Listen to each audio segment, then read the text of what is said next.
Hello बच्चों, आप सभी का वेलकम है तनु क्लासेस में। कैसे हैं आप लोग? उम्मीद करते हैं आप लोग अच्छे होंगे, स्वस्थ होंगे और अच्छे से पढ़ाई कर रहे होंगे। आज की इस वीडियो में हम लोग फिर से लेके आए हैं केमिस्ट्री यानी कि रसायन विज्ञान, जो कि क्लास 10th का पहला चैप्टर है, जिसका नाम क्या है? रासायनिक अभिक्रिया एवं समीकरण। ठीक है, और आप सबको पता होगा इसका हम लोग जो है पार्ट 1 को पढ़ा चुके हैं, यानी कि ये जो है आपका पार्ट 2 है। ठीक है, तो पार्ट 1 में जो है हम लोग रासायनिक अभिक्रिया के बारे में बेसिक चीजों को देखे थे कि क्या होता है रासायनिक अभिक्रिया, क्या होता है रासायनिक समीकरण, रासायनिक समीकरण में संतुलित रासायनिक समीकरण, असंतुलित रासायनिक समीकरण क्या होता है, ये हम लोगों ने देखा। ठीक है, और आपको ये भी बताए थे कि रासायनिक अभिक्रिया का टोटल 9 प्रकार होता है। वैसे तो प्रकार बहुत सारा होता है, लेकिन हम लोग क्लास 10th में इस चैप्टर में 9 प्रकार के बारे में पढ़ते हैं, और एक प्रकार के बारे में हम आपको पढ़ा दिए थे जिसका नाम था संयोजन अभिक्रिया। तो जो भी उन वीडियो को यानी कि पार्ट 1 को नहीं देखे हैं, इसी वीडियो के नीचे डिस्क्रिप्शन पे या फिर चैनल का प्लेलिस्ट पे आपको वो वीडियो मिल जाएगा, जाकर के आप लोग देख लीजिएगा केमिस्ट्री का पहला चैप्टर का पार्ट 1। ठीक है, तो रासायनिक समीकरण का मतलब आपको समझ में आ गया होगा कि जिसको यानी कि जो भी अभिक्रिया को, जो भी रिएक्शन को हम लोग सूचित करते हैं, संकेत करते हैं, जिसके द्वारा उसी को रासायनिक समीकरण कहते हैं। जिन सूत्रों के द्वारा, संकेतों के द्वारा हम लोग रासायनिक समीकरण को रासायनिक अभिक्रिया को सूचित करते हैं, उसी को हम लोग रासायनिक समीकरण बोलते हैं। दो प्रकार का बोले थे, संतुलित, असंतुलित। संतुलित का मतलब बैलेंस, यानी कि दोनों तरफ अभिकारक और प्रतिफल। अभिकारक का मतलब जो भाग लेता है, जैसे कि शरबत बनाते समय चीनी और पानी, ये दोनों क्या हो गया? चीनी और पानी। चीनी को डालते हैं, पानी को डालते हैं, या फिर उसमें थोड़ा और कुछ नींबू वगैरह डालते हैं, तो ये तीनों आपका हो गया अभिकारक। और फाइनली बनता है क्या है? शरबत बनता है। तो ये जो शरबत है वो आपका बन गया प्रोडक्ट, यानी कि उत्पाद। ठीक है, प्रोडक्ट यानी कि उत्पाद। तो प्रोडक्ट का मात्रा और अभिकारक का मात्रा, दोनों का मात्रा अगर बराबर रहे, बैलेंस रहे, तो उसको संतुलित बोलेंगे, और अगर बैलेंस नहीं रहे तो उसको बोलेंगे असंतुलित। अच्छे से आपको पार्ट 1 में हम लोगों ने समझा दिया था। ठीक है, यहाँ पर आप देख सकते हैं, यह अभिकारक, यह है प्रतिफल। और अभिकारक और प्रतिफल को हम लोग कैसे देखते हैं, यानी कि अभिकारक हुआ भी है, रिएक्शन हुआ भी है, अभिक्रिया हुई भी है या नहीं, ये कैसे देखते हैं? तो ये देखते हैं उनका रंग को देख करके, क्या रंग वगैरह चेंज हुआ है। अगर हुआ है तो हाँ, उसका जो है अभिक्रिया हुआ है। उसका भौतिक अवस्था को देखते हैं। भौतिक अवस्था का मतलब वही फिजिकल स्टेट, जैसे पहले एक कुर्सी था, बाद में जो है ये कुर्सी टूट गई। पहले एक कुर्सी था, बाद में जो है ये कुर्सी टूट गई। तो पहले क्या था? कुर्सी था, बाद में टूट गई। तो इसका जो फिजिकल स्टेट है, जो भौतिक वाला रूप है, वो क्या हो गया? खत्म हो गया। जैसे मान लेते हैं एक बर्फ है, एक बर्फ है, एक बर्फ है। ठीक है, एग्जाम्पल के लिए आप समझिए, यहाँ पर एक आपका क्या है? बर्फ है। अब बर्फ जो है वो धूप में आने के बाद पिघल गई। तो पहले बर्फ था, बाद में वो पानी बन गया। पहले बर्फ था, फिर बाद में वो क्या बन गया? पानी बन गया। तो इसका जो भौतिक अवस्था है वो क्या हो गया? बदलाव हो गया। यानी कि जो फिजिकल स्टेट है वो बदल गया। पहले इतना लंबा चौड़ा था, लेकिन बाद में द्रव में बदल गया। तो ये आपका भौतिक अवस्था में बदलाव। तो रंग में बदलाव होगा या भौतिक अवस्था में बदलाव होगा, इससे हम लोग समझ में आ जाएगा कि अभिक्रिया हुई है। तीसरा है रासायनिक गुण, यानी कि उनका रासायनिक गुण में जब बदलाव होगा, जैसे उसका टेस्ट कैसा रहेगा। शायद पहले अगर मीठा था तो बाद में क्या पता खट्टा हो जाए, पहले कुछ और था तो बाद में कुछ और हो जाए, या फिर उसका रंग बदलाव हो जाए, या किसी तरह का भी बदलाव में रासायनिक गुण के अंतर्गत आता है। जो अंदर वाला बदलाव होता है वो रासायनिक गुण के कारण। ठीक है, तो ये तीनों कारण से हम लोग पता कर सकते हैं, ये तीनों तरीके से हम लोग पता कर सकते हैं कि रासायनिक अभिक्रिया हुई है या नहीं हुई है। ठीक है, चलिए अब हम आपको बताए थे कुछ लैटिन नाम के बारे में, अच्छे से आप लोग देख लीजिएगा। रासायनिक अभिक्रिया का 9 प्रकार, जिसमें हम लोग संयोजन या संश्लेषण अभिक्रिया को पढ़ चुके हैं। आज जो है हम लोग अब शुरू करेंगे वियोजन या अपघटन या विखंडन रासायनिक अभिक्रिया। ये जो है एक ही रासायनिक अभिक्रिया का 3 नाम है। एक है वियोजन, या फिर इसी को हम लोग अपघटन भी बोलते हैं, या इसी को हम लोग विखंडन भी बोलते हैं। इसको इंग्लिश में बोलते हैं डिकम्पोजिशन केमिकल रिएक्शन। संयोजन का मतलब तो जोड़ना हुआ था, है ना। संयोजन का मतलब क्या हो गया था? जोड़ना। दो छोटे छोटे परमाणु या अणु मिलकर के एक बड़े परमाणु का निर्माण करता है, उसको हम लोग संयोजन या बोलते हैं, संयोजन या एडिशन बोलते हैं इंग्लिश में। ठीक है, बाकी वियोजन का मतलब उसका उल्टा हो जाता है। चलिए देखते हैं फटाफट डेफिनेशन को हम लोग। वियोजन या अपघटन या विखंडन रासायनिक अभिक्रियाएं, डिकम्पोजिशन केमिकल रिएक्शन, वह रासायनिक अभिक्रिया जिसमें किसी यौगिक के बड़े अणु टूटकर या दो से अधिक सरल यौगिकों में बढ़ जाता है, जिसे हम लोग वियोजन रासायनिक अभिक्रियाएं कहते हैं। आपको हम बता चुके थे कल ही कि जैसे संयोजन क्या होता है, तो दो या दो से ज्यादा या फिर बड़े या छोटे जो भी हो, जब परमाणु या अणु मिलता है तब वहां पर बनता है संयोजन। जब जुड़ता है, जुड़ करके एक बड़े परमाणु का निर्माण करता है। ठीक है, ध्यान दीजिएगा, ये छोटा छोटा जुड़ा, छोटा प्लस छोटा बन गया मोटा। ठीक है, तो जब ये छोटा प्लस छोटा जुड़ करके बड़ा बनता है तो ये आपका संयोजन का डिफिनेशन हो गया। अब वियोजन का इसका उल्टा होता है। कैसे? तो ये जब बड़ा है, अब बड़ा टूट करके छोटा प्लस छोटा में हो जाएगा, तो वियोजन बिल्कुल संयोजन का उल्टा होता है, ठीक है, वो होता है एडिशन और ये होता है डिकम्पोजिशन, ठीक है। तो वियोजन या अपघटन या विखंडन रासायनिक अभिक्रियाएं वह रासायनिक अभिक्रिया जिसमें यौगिक के किसी बड़े अणु टूटकर दो या दो से अधिक सरल यौगिक में बढ़ जाता है, दो या दो से अधिक यौगिक में बढ़ जाता है, जिसे हम लोग वियोजन रासायनिक अभिक्रियाएं कहते हैं। एग्जाम्पल देखना जरूरी है, एग्जाम्पल से ही आपको नंबर मिलेंगे, ठीक है। देखिए, कैल्शियम कार्बोनेट को जब हम लोग गर्म करेंगे तो कैल्शियम ऑक्साइड तथा कार्बन डाइऑक्साइड का निर्माण होता है। याद रखिएगा, यहाँ पर एग्जाम्पल आप ऐसे रख सकते हैं कि ये CaCO3 क्या है, ये है आपका कैल्शियम कार्बोनेट CaCO3। इसको हम लोग चूना पत्थर भी बोलते हैं, जो कि ताजमहल को रंग करने के लिए प्रयोग किया गया है, CaCO3, जिसको बोलते हैं क्या, कैल्शियम कार्बोनेट, यानी कि चूना पत्थर, ठीक है। तो जब हम लोग कैल्शियम कार्बोनेट को तोड़ेंगे, हीट करेंगे, गर्म करेंगे, हीट करेंगे, गर्म करेंगे, तो ये क्या बनेगा, कैल्शियम ऑक्साइड बनेगा, साथ ही साथ कार्बन डाइऑक्साइड बनेगा, यानी कि CaO2 बनेगा। तो इसी को हम लोग यहाँ पर लिख दिए हैं कि कैल्शियम कार्बोनेट को जब गर्म करेंगे तो ये बनेगा कैल्शियम ऑक्साइड तथा कार्बन डाइऑक्साइड, यानी कि कैल्शियम कार्बोनेट जो है एक बहुत बड़ा अणु था इस प्रकार का, ठीक है। बाद में ये टूट करके कैल्शियम ऑक्साइड में बदल गया प्लस कार्बन डाइऑक्साइड में बदल गया, यानी कि छोटा छोटा में बदल गया। तो वियोजन या अपघटन का मतलब समझ में आ गया, दो या कोई बड़ा परमाणु यौगिक का कोई बड़ा परमाणु टूट करके दो या दो से अधिक छोटे छोटे परमाणु में बढ़ जाता है, उसी को ही हम लोग कहते हैं वियोजन या अपघटन या विखंडन रासायनिक अभिक्रियाएं। ये तीनों नाम एक ही रिएक्शन का है, याद रखिएगा। अब अगला प्रश्न है, अगला पॉइंट है पॉइंट नंबर 3, जो कि है वैद्युत अपघटक रासायनिक अभिक्रिया, जिसको बोलते हैं इलेक्ट्रोलाइट केमिकल रिएक्शन। आपको यहाँ पर सिंपली आ जाना चाहिए दिमाग में कि यहाँ पर जो है प्लस और माइनस का खेला होगा, है ना। यहाँ पर क्या होगा, प्लस और माइनस का खेला होगा। सिंपली देखिए, वह रासायनिक अभिक्रिया जिसमें आयनिक यौगिकों की जलीय विलयन से विद्युत धारा प्रवाहित करने पर, यानी कि इलेक्ट्रिसिटी प्रवाहित करने पर यौगिक जो है वो धन तथा ऋण भागों में बह जाती है, बढ़ जाती है, जिसे हम लोग वैद्युत अपघटन रासायनिक अभिक्रियाएं कहते हैं। इसमें जो अभिक्रिया है वो धन भाग में धातु कैथोड पर चला जाता है, और जो ऋण भाग है अधातु जिसको हम लोग बोलते हैं वो आपका एनोड पर जमा हो जाता है। आपको समझ में आ गया, यानी कि ऐसा कोई रासायनिक अभिक्रिया है, कोई यौगिक है, मान लेते हैं यहाँ पर सिंपल कुछ देर के लिए मान लेते हैं कि यहाँ पर जो है हम लोग H2SO4 कहाँ पर रखे हैं, तो ये जो है एक आपका बॉक्स बना हुआ है, ठीक है। ये क्या है, ये आपका बॉक्स बना हुआ है जो कि है बैटरी, एक आपका ले लेते हैं प्लस, एक ले लेते हैं माइनस। तो H2SO4 जो है आपका कहाँ पर है, अंदर में है, ठीक है, ये आपका अंदर में है। H2SO4 का कोई यहाँ पर विलियन है, H2SO4 का क्या है, यहाँ पर कोई विलियन है। अब यहाँ पर होगा क्या, सिंपल से देखिए, NaCl का भी एग्जाम्पल आप लिख सकते हैं, NaCl, ठीक है। NaCl कहाँ पर, इसके अंदर में है। तो जो होगा क्या, जब हम लोग यहाँ पर इलेक्ट्रिसिटी प्रोवाइड करेंगे, यानी कि जब हम लोग यहाँ पर विद्युत धारा प्रवाहित करेंगे, तो होगा क्या, ये NaCl टूट जाएगा, एक बन जाएगा Na प्लस और एक बन जाएगा आपका NaCl माइनस, ठीक है। अगर अच्छे से आपको रिएक्शन समझाएं, अच्छे से समझाएं, तो यहाँ पर ध्यान से आप लोग देखिए, समझ में आ जाएंगे। देखिए, ये आपका क्या है, बैटरी है, ये आपका क्या है, बैटरी है, ठीक है, ये आपका क्या है, बैटरी है।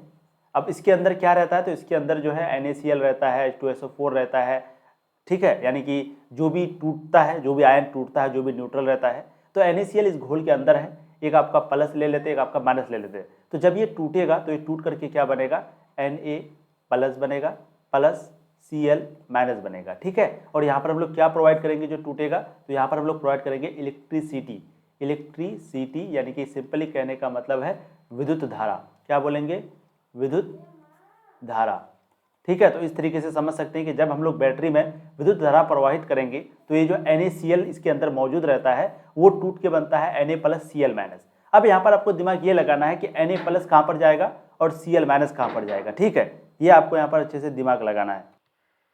तो अब यहाँ पर आप लोग ध्यान से देखिए, ध्यान से देखिएगा, आपको 100% समझ में आ जाएगा, ठीक है। तो हम लोगों ने जो है एक बैटरी बनाया, ठीक है, ये आपका क्या है, बैटरी है, थोड़ा सा आपको लिख देते हैं। ये आपका क्या है, बैटरी, इसके अंदर क्या है, तो NaCl है, NaCl H2SO4 कुछ भी रह सकता है, ये याद रखिएगा, ठीक है। अब ये जो प्लस है वो आपका क्या है, तो ये आपका प्लस जो है वो आपका एनोड है, और ये जो माइनस है वो आपका क्या है, ये है आपका कैथोड, ये है आपका कैथोड, ठीक है। ये आपका एनोड है, ये आपका कैथोड है, ये कैथोड है, ये एनोड है। उनके बाद जब इसके अंदर NaCl था, इसके अंदर हम लोग विद्युत धारा प्रवाहित करें, है ना। जब ये विद्युत धारा हम लोगों ने प्रवाहित किया तो ये जो है NaCl टूट करके Na प्लस में बदल गया और Cl माइनस में बदल गया, यानी कि धन और ऋण में बढ़ गया, धन और ऋण।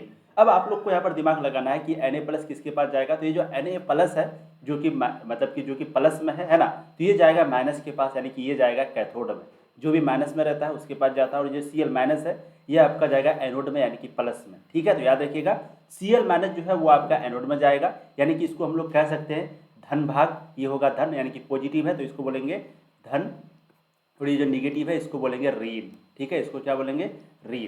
तो ये जो ऋण भाग है वो आपका एनोड में जाएगा और जो धन भाग है वो आपका कैथोड में जाएगा, यानी कि प्लस माइनस के पास जाएगा, माइनस प्लस के पास। प्लस और प्लस प्लस कभी नहीं होता, प्लस माइनस के पास जाता है, माइनस प्लस के पास जाता है। आपको इस तरीके से इस कॉन्सेप्ट में याद रखना है। तो उसी तरीके से NaCl को जब तोड़ेंगे तो Na प्लस Cl माइनस में टूटेगा, और जो Na प्लस है वो कैथोड में और Cl माइनस है वो एनोड में यानी कि प्लस के पास। और प्लस और कैथोड और एनोड किसे कहते हैं, तो जो पॉजिटिव होता है उसको एनोड कहते हैं, जो निगेटिव होता है उसको कैथोड कहते हैं। क्लास 10th में, जब आप 12th में जाएंगे फिर ये कॉन्सेप्ट आपका बदल जाएगा, चेंज हो जाएगा। ठीक है, तो यहाँ पर आप लोगों ने अच्छे से देखा, तो वही डिफिनेशन को हम लोगों ने यहाँ पर लिखा है कि ध्यान से आप लोग देखिएगा 1 सेकेंड। हाँ, वह रासायनिक अभिक्रिया जिसमें आयनिक यौगिकों की कोई जलीय विलयन से विद्युत धारा प्रवाहित करने पर यौगिक जो है वो धन तथा ऋण भागों में बढ़ जाता है, यानी कि Na प्लस और Cl माइनस में बढ़ जाता है। पहले NaCl था, कोई यौगिक था, बाद में वो Na प्लस Cl माइनस में बढ़ गया।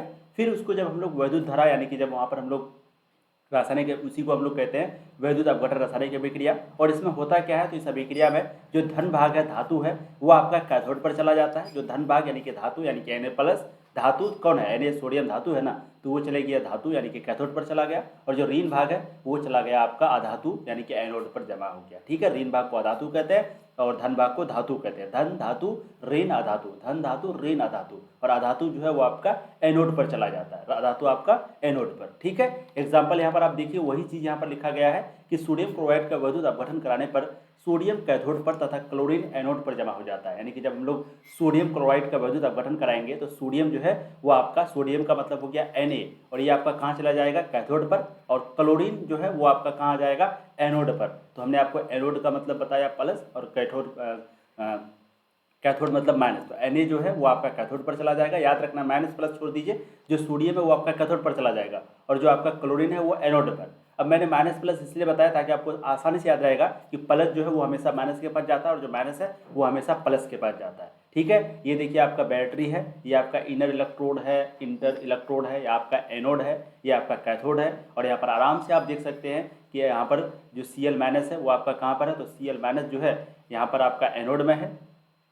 ठीक है, Cl माइनस कहाँ पर है, एनोड में है। उसी तरीके से यहाँ पर जो है Na प्लस आपका वो कैथोड में है, यहाँ लिखा नहीं गया है बट आप लोग ध्यान दीजिए, Na प्लस जो है वो आपका कैथोड में है। ठीक है, अगला देखिएगा विस्थापन रासायनिक अभिक्रिया। विस्थापन का मतलब होता है डिस्प्लेसमेंट, विस्थापन मतलब डिस्प्लेसमेंट, सिंगल डिस्प्लेसमेंट, द्वितीय विस्थापन मतलब डबल डिस्प्लेसमेंट। ठीक है, अब विस्थापन क्या होता है बेसिकली, तो विस्थापन बहुत ही आसान शब्द में आप समझ सकते हैं कि जैसे किसी चीज़ को हटा देना, उसके जगह से हटा करके, जैसे हम किसी को हटाए उसके जगह हम जाके बैठ गए, ये आपका विस्थापन हो गया।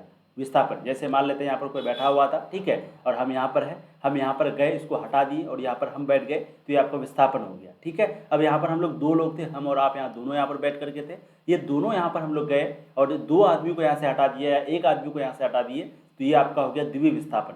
तो सिंगल यानी एक व्यक्ति किसी एक को हटाएगा, एक व्यक्ति किसी एक को हटाएगा, तो वो आपका विस्थापन रासायनिक अभिक्रिया होगा।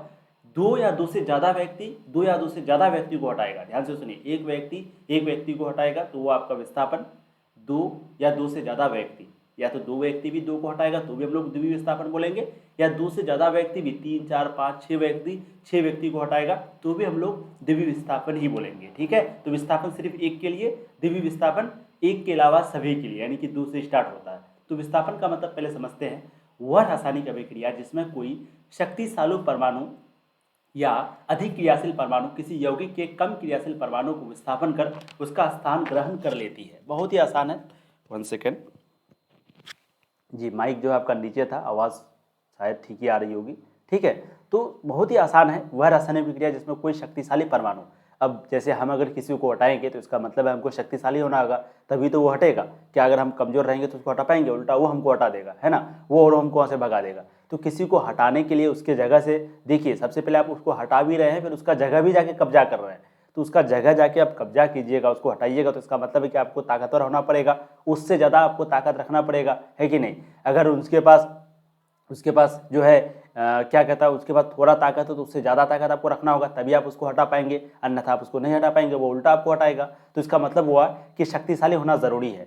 तो वह रासायनिक अभिक्रिया, वह ऐसी अभिक्रिया जिसमें कोई शक्तिशाली परमाणु या अधिक क्रियाशील परमाणु, ध्यान दीजिए, या तो शक्तिशाली होना चाहिए या अधिक क्रियाशील परमाणु होना चाहिए जो किसी यौगिक के कम क्रियाशील परमाणु को विस्थापन कर, ठीक है, अधिक शक्तिशाली परमाणु या अधिक क्रियाशील परमाणु हो, और किसको हटाएगा, जो कम क्रियाशील परमाणु होगा उसको विस्थापन करेगा, उसको हटाएगा और उसका स्थान को ग्रहण कर लेगा, उसी को हम लोग कहेंगे एकल विस्थापन रासायनिक अभिक्रिया। तो एग्जाम डेफिनेशन को अच्छे से समझ लीजिएगा, वह रासायनिक अभिक्रिया जिसमें कोई शक्तिशाली परमाणु या अधिक क्रियाशील परमाणु किसी यौगिक के कम क्रियाशील परमाणु को विस्थापन कर उसका स्थान ग्रहण कर लेता है, जिसे हम लोग एकल विस्थापन रासायनिक अभिक्रिया कहते हैं। एकल रासायनिक अभिक्रिया, सिंगल डिस्प्लेसमेंट रिएक्शन, ठीक है। और ये याद रखिएगा आप लोग यहाँ पर किसी यौगिक के कम क्रियाशील परमाणु। अब आप बोलेगा सर ये यौगिक क्यों लिखा गया है, तो क्योंकि वो जो है हमेशा ग्रुप में रहता है। जैसे ये आपका क्या है, यौगिक है ना K2SO4, ये आपका यौगिक है K2SO, यहाँ पर 3 एलिमेंट आपका है,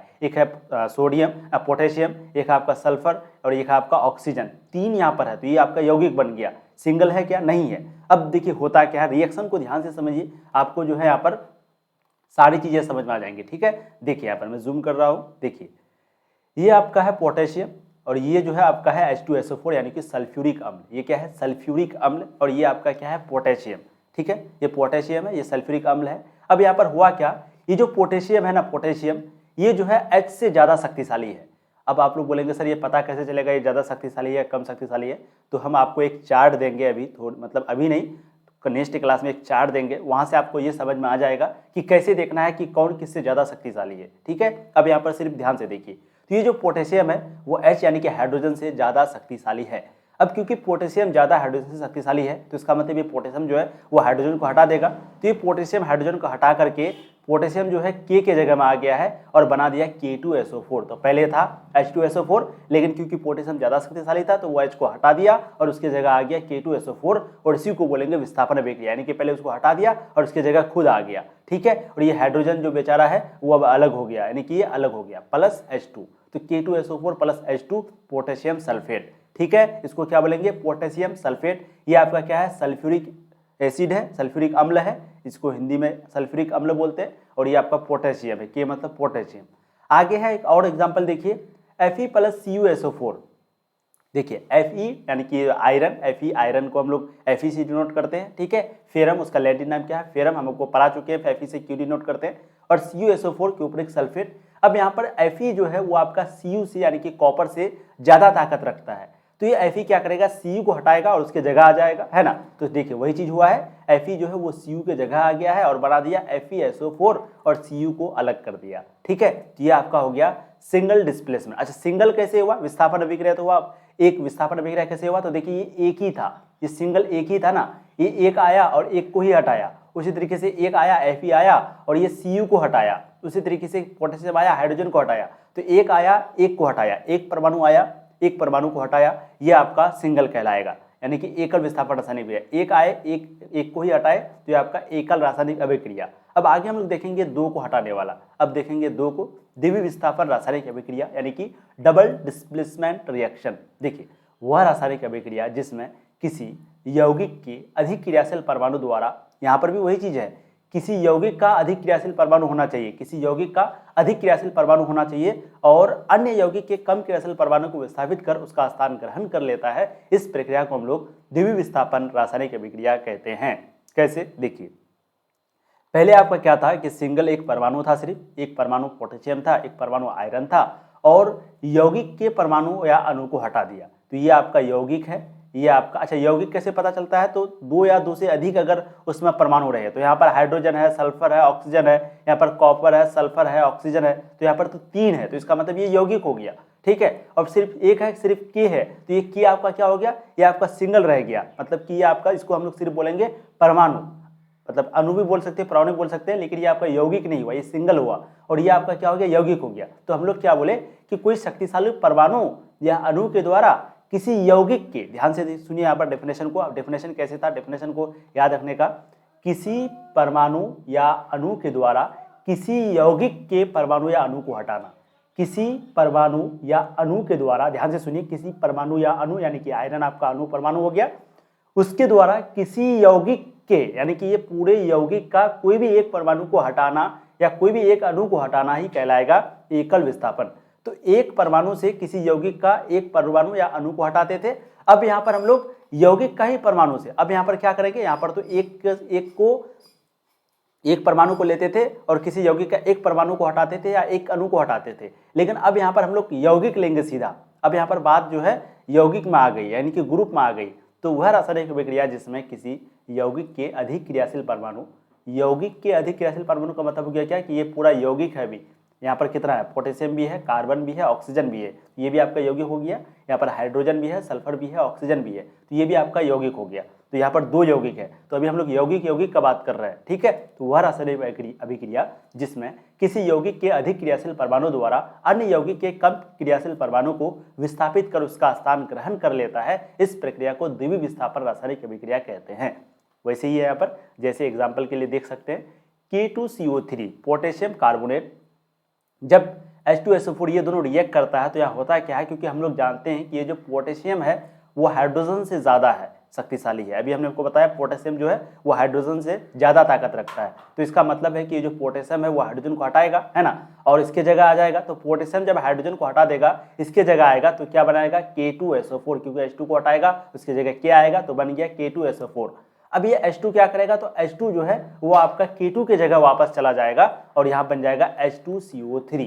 तो यहाँ पर यौगिक का बात हो गया, एक यौगिक ये भी था, यौगिक ये भी था, ठीक है, और K2 ज़्यादा शक्तिशाली था तो वो H2 के जगह आ गया। और H2 क्योंकि ये K2 जो है ज़्यादा शक्तिशाली H2 है, H2 को हटा दिया, अब H2 के पास कोई चांस नहीं बचा, तो वो वापस क्या करेगा, जो खाली जगह बच गया था वहाँ पे जाके बैठ जाएगा। ऐसा नहीं कि H2 ज़्यादा शक्तिशाली है इसलिए H2 K2 को हटा दिया, ये गलती नहीं समझना है। K2 ज़्यादा शक्तिशाली है इसलिए K2 जो है वो H2 को हटा दिया। अब क्योंकि K2 H2 की जगह आ गया और K2 का जगह यहाँ पर खाली हो गया, तो H2 मौका दे करके वहाँ जा करके बैठ गया, H2CO3 बन गया, ठीक है। तो यहाँ पर आप लोग को ये चीज़ समझ में आ गया होगा, एकल विस्थापन रासायनिक अभिक्रिया जिसको हम लोग विस्थापन रासायनिक अभिक्रिया भी बोलते हैं, और दूसरा है द्वितीय विस्थापन रासायनिक अभिक्रिया, ये समझ में आ गया।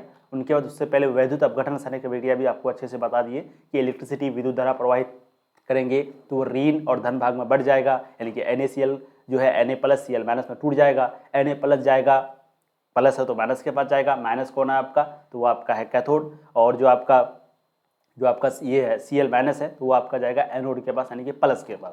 तो हमने आपको बताया Cl- आपका एनोड के पास जाएगा, ठीक है। और विखंडन का मतलब आपको समझ में आ गया, विखंडन जिसको वियोजन भी बोलते हैं, अपघटन भी बोलते हैं, इसका मतलब क्या हो गया कि कोई बड़ा परमाणु है वो टूट करके छोटा छोटा परमाणु में बढ़ जाएगा, उसी को हम लोग वियोजन या अपघटन कहेंगे। संयोजन का मतलब है कि कोई छोटा छोटा परमाणु जुड़ करके बड़ा परमाणु बनाएगा, तो संयोजन छोटा छोटा परमाणु बड़ा बनाएगा, वियोजन बड़ा टूट करके छोटा बनेगा। NaCl वैद्युत अपघटन रासायनिक बनेगा, NaCl का एग्जाम्पल लेकर के आपको पूरा डेफिनेशन को लिख देना है। उनके बाद कैसे लिखना है तो आपको आगे बताएंगे। उनके बाद आपको द्वितीय विस्थापन भी समझ में आ गया, विस्थापन भी समझ में आ गई होगी।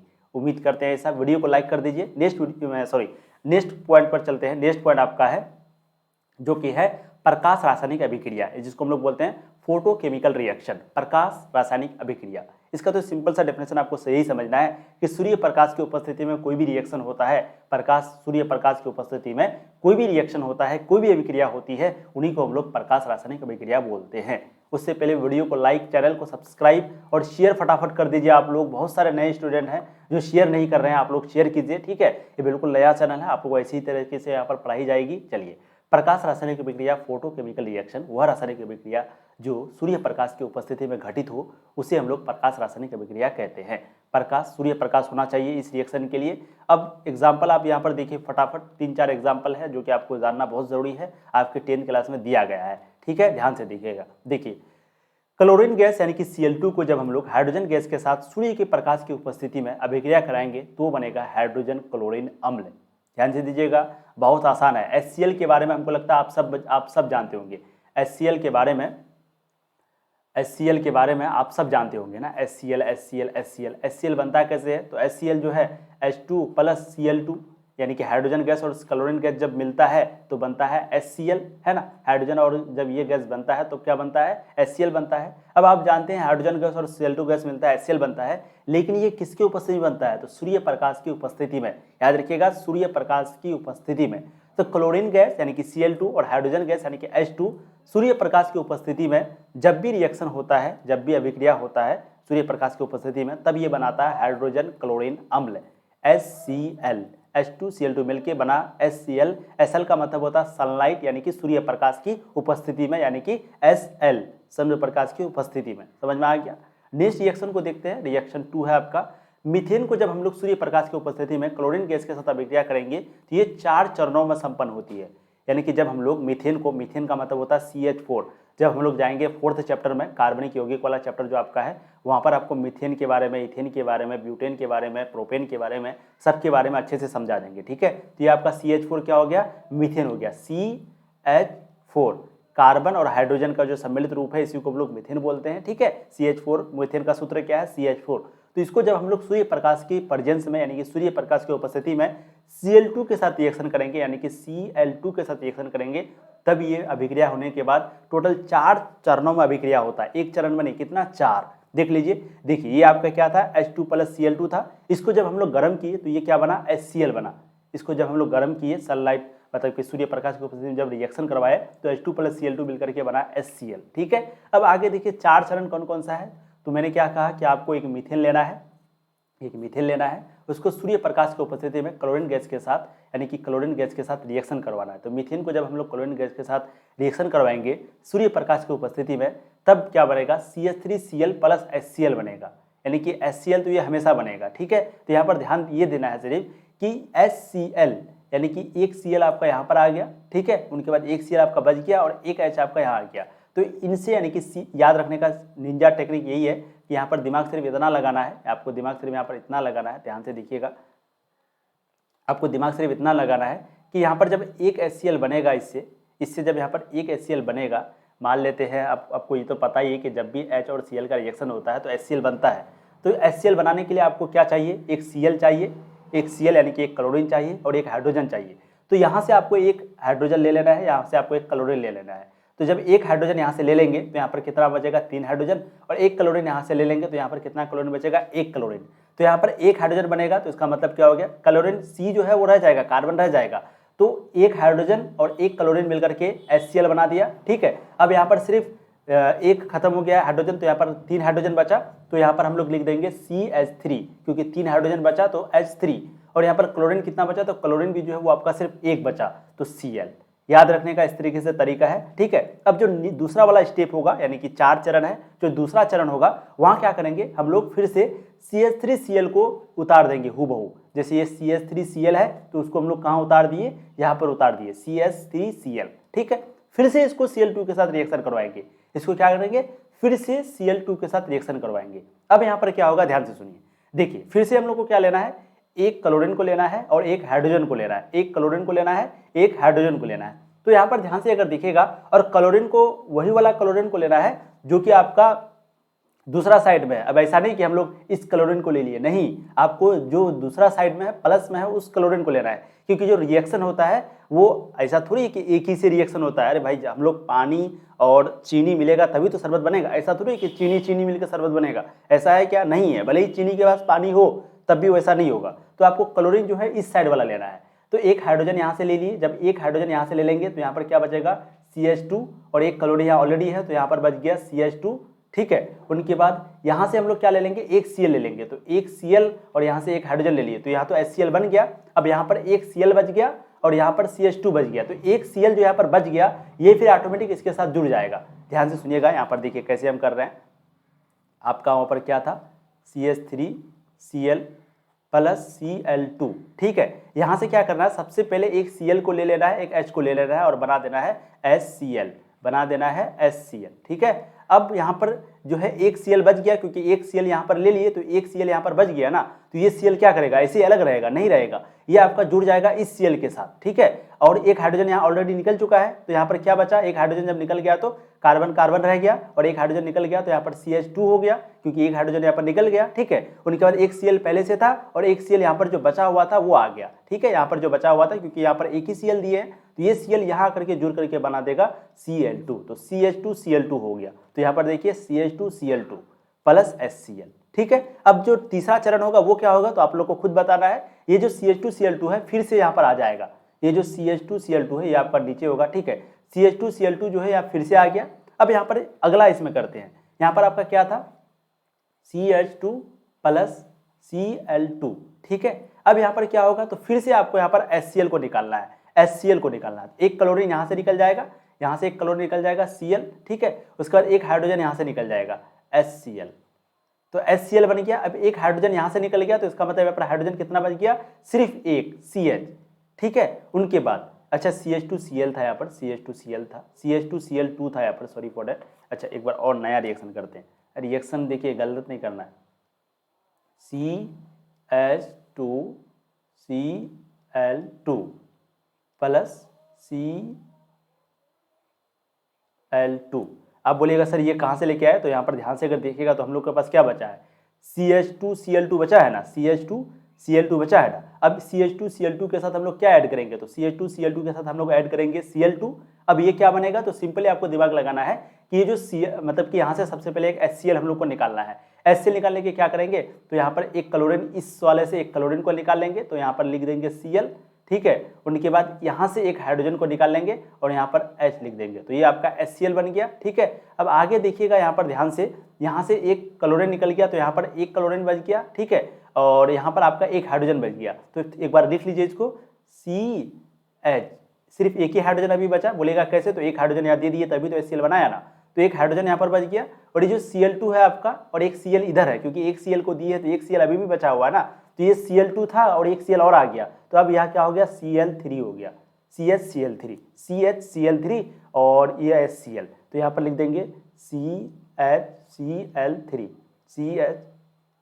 CHCl3, तो CHCl3 प्लस HCl। तो कहने का मतलब हो गया कि यहाँ पर अब आपका क्या बच गया, CHCl3 plus HCl, CHCl3 plus HCl, ठीक है। अब अगला ये तीसरा चरण हुआ। चौथा चरण में क्या होगा, तो चौथा चरण में जो है यहाँ पर ध्यान से देखिए, यहाँ पर आपका क्या था, CHCl3 होगा।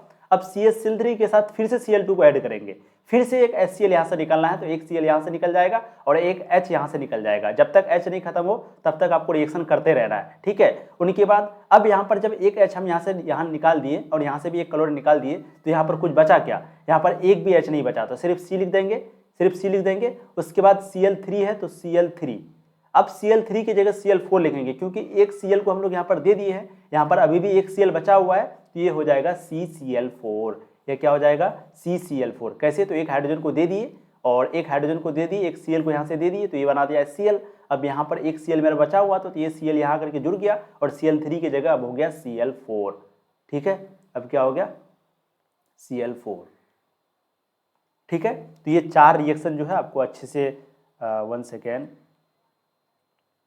चार रिएक्शन आपको अच्छे से याद रखना है, तो ही सारा चीज़ आपको समझ में आ जाएगा, ठीक है। ध्यान से आपको देखना है, आपको 4 चरण में करना है। 4 चरण इसलिए क्योंकि हाइड्रोजन को खत्म करना है।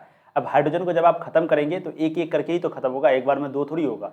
तो CH4 के साथ Cl2 जुड़ेगा। अब यहाँ से एक HCl निकालेंगे तो एक H यहाँ से, Cl यहाँ से। Cl जो है हमेशा साइड वाले से लेना, जैसे Cl2 से लेना, Cl2 से लिए, Cl2 से लिए, Cl2 से लिए, ठीक है। ये आपका L है, 1 नहीं है, ये आपका L है, थोड़ा टाइपिंग मिस्टेक हो गया बट कोई बात नहीं, Cl2। तो ये रिएक्शन को आप अच्छे से देख लीजिएगा। ये जो है आपका रिएक्शन है किस चीज़ का, ये रिएक्शन आपका है प्रकाश रासायनिक अभिक्रिया का। किसका है, प्रकाश रासायनिक अभिक्रिया का, ठीक है। तो आपको समझ में आ गया। एक नोट यहाँ पर देख लीजिए, आयनिक यौगिक विद्युत का चालन करती है तथा सहसंयोजक यौगिक जो है वो विद्युत का चालन नहीं करती।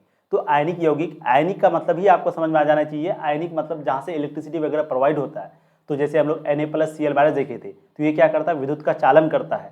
लेकिन जो सहसंयोजक यौगिक होता है वो विद्युत का चालन नहीं करता है। सहसंयोजक यौगिक कैसे करेगा, उसमें इलेक्ट्रिसिटी वगैरह जो है मतलब कि चालन नहीं करता। आपको सिर्फ याद रखना है कि आयनिक यौगिक जो है विद्युत का चालन करती है और सहसंयोजक यौगिक विद्युत का चालन नहीं करती है। आने वाले चैप्टर में आपको समझा देंगे ये क्यों नहीं कर पाती है, क्या कारण है इसके पीछे, ठीक है। तो आज जो है हम लोग यहीं तक रहने देते हैं। उम्मीद करते हैं आपको ये जो रिएक्शन है वो समझ में आ गया होगा। अगर नहीं भी आया है तो आप दोबारा वीडियो को देख लीजिए, फिर नहीं तो हम नेक्स्ट वीडियो में आपको समझाने का प्रयास करेंगे। अब जो नेक्स्ट वीडियो आएगा पार्ट 3, वहाँ पर हम लोग उदासीनीकरण रासायनिक अभिक्रिया से शुरू करेंगे, ठीक है, जिसको बोलेंगे न्यूट्रलाइजेशन केमिकल रिएक्शन। उनके बाद आपका तीन ही रिएक्शन और है, ठीक है। उनके बाद ये चैप्टर आपका, इसके बाद फिर हम लोग आ जाएंगे उसमें आपका क्या कहता है, दैनिक जीवन में ऑक्सीकरण रासायनिक अभिक्रियाएं का क्या क्या मोल है, भोजन का पचना, जंग लगना, ये सारा चीज़ हम लोग देखेंगे। दहन देखेंगे, दहन के बारे में अक्सर पूछता है ना, दहन के बारे में, मोमबत्ती के बारे में, ठीक है, मोमबत्ती का चित्र वगैरह, ठीक है। तो चैप्टर बहुत मज़ेदार है। वीडियो को लाइक करके चैनल को सब्सक्राइब कर दीजिए और कैसा लगा ये बताइएगा आप लोग, और समझ में आया या नहीं ये भी आप लोग बताएंगे, ठीक है। वीडियो थोड़ा लंबी बनती है बट हम आपको चाहते हैं कि पूरी तरीके से आपको समझ में आए। Thank you so much. आपका प्यार देने के लिए ऐसे ही पढ़ाई करते रहिए। All the very best. और प्लीज़ अपने दोस्तों को शेयर करें ज़्यादा से ज़्यादा वीडियो को, और साथ ही साथ उनको बताएं कि यहाँ पर भी पूरी तैयारी आप कर सकते हैं।